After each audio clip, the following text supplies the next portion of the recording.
आज के इस वीडियो में आपका स्वागत है और आज मैं डीबी रियल्टी के शेयर का एनालिसिस करूंगा। तो डीबी रियल्टी का मैंने वन डे का चार्ट खोला हुआ है और इस शेयर में जैसा कि आपको पता है कि रियल एस्टेट के शेयरों में बहुत ज़्यादा गिरावट हमें देखने को मिली है और ठीक इसी तरह इसी शेयर में हमें बहुत ही ज़्यादा गिरावट देखने को मिली है। यहाँ पर आप इस शेयर का अगर मैं देखूँ तो प्रीवियस मतलब 2024 में इसने जो है 280-300 के आसपास का हाई बनाया है। फिर बाद में यहाँ पे भी अच्छा खासा इसका प्राइस था। 9 जुलाई की अगर मैं बात करूँ तो ये 250 रुपये के ऊपर था। तो बाद में शेयर में बहुत ही ज़्यादा गिरावट आई और बाद में नीचे गिरते गिरते इसने जो लो बनाया है 83 रुपीज़ का लो बनाया है।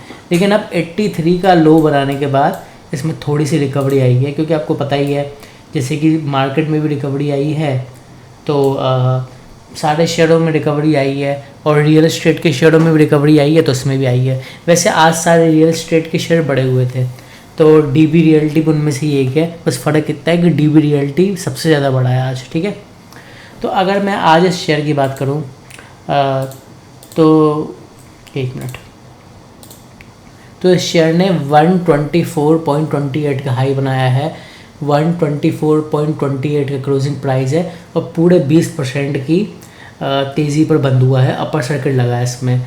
इसकी वॉल्यूम्स की बात करें तो बड़ी अच्छे वॉल्यूम्स के साथ इसमें बाइंग हुई है। हालांकि इसमें इस तरीके के वॉल्यूम के सडन स्पाइक्स जो होते हैं जो आते रहते हैं, जैसे यहाँ पे देखिए, यहाँ पे भी वॉल्यूम के स्पाइक है, यहाँ पे भी है, यहाँ पे भी है।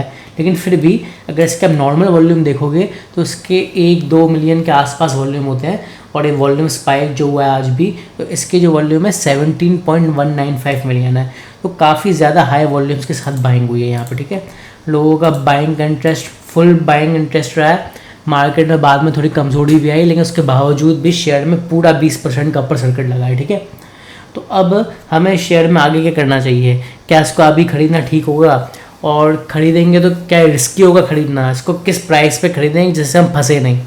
तो देखिए, शेयर के प्राइस को देखते हुए साफ पता चल रहा है कि अब शेयर में जब ये लेवल टूटेगा तब इसमें हमें फर्दर तेज़ी देखने को मिलेगी। ये वाला लेवल आप देख रहे हैं, ये लेवल यहाँ पे 1, 2, 3 बार असिस्ट कर चुका है। यहाँ पे चौथी बार में शेयर ने इस प्राइस को तोड़ने की कोशिश करी थी, लेकिन वापस से नीचे गिर गया था।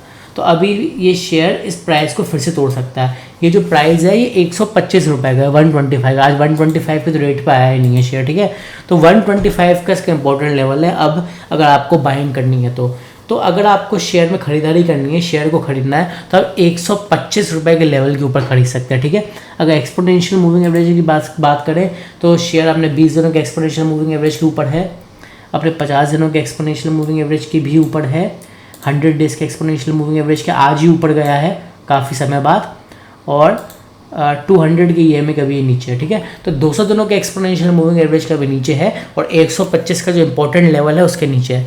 तो आपको 125 के ऊपर बाय करेंगे। अगर आप 125 के ऊपर बाय करते हैं तो आपका अगला लेवल जो होगा इस शेयर का 200 दिनों का एक्सपोनेंशियल मूविंग एवरेज होगा, जो करीब करीब 130.90 का लेवल होगा। अगर ये 130.90 के लेवल को मान लो यहाँ तक आता है और यहाँ से ये पुल बैक नहीं लेता है, मान लो इसके ऊपर सस्टेन करता है, तो हमें फर्दर तेज़ी देखने को मिलेगी। लेकिन अगर ये 130 या उसके आसपास से नीचे गिर जाता है, वहाँ से टच करके 130 के लेवल को, तो इस शेयर में आपको फिर एग्जिट कर लेना चाहिए। फिर रिस्की हो जाएगा, इसमें हैवी प्रॉफिट बुकिंग हो सकती है और आप ट्रैप हो सकते हो। ठीक है, तो कहने का मतलब ये है किसी भी हालत में आपको 125 के नीचे नहीं खरीदना है, सिर्फ और सिर्फ 125 के ऊपर ही खरीदना है और 125 के ऊपर ही होल्ड करके रखना है, उसके नीचे होल्ड भी नहीं करना है। और दूसरी बात ये कि अगर 125 के ऊपर खरीदेंगे तो ये 131 तक जा सकता है। अगर ये 131 के लेवल के भी मान लो 200 दिनों के एक्सपोनेंशियल मूविंग एवरेज के भी अगर ऊपर सस्टेन करता है, वहाँ से नीचे नहीं करता, तो इसका अगला लेवल होगा 136 रुपीज़ का।